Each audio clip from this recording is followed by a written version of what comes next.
Orang beriman tidak pernah mengakui dirinya miskin. Kenapa? Dia punya Tuhan, dia punya Rasul. Orang beriman han gedam ke pegah. Sawa orang kasihan, orang hana Allah saja.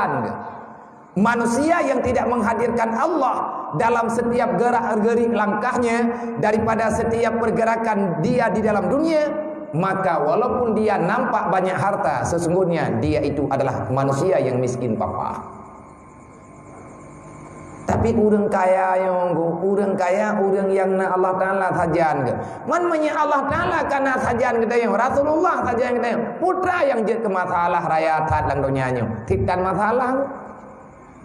Wa may yattaqillah, yang takwa ke Allah, tawang Allah, patih Allah, ya ja'alahu makhraja. Masalah matapuatan.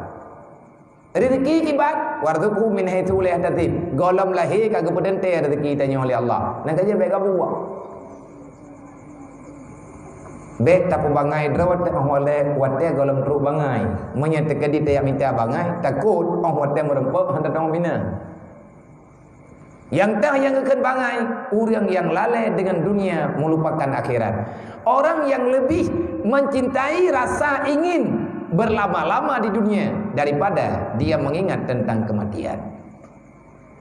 Kali Rasulullah ada kita yang lihat apa dia Rasul, siapa manusia paling cerdik di dunia ini? Nabi menjawab, siapa yang paling banyak mengingat mati di antara kalian, kalianlah manusia yang paling pandai yang ada di dunia.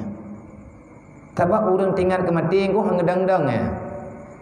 Innallaha wa malaikatahu yusalluna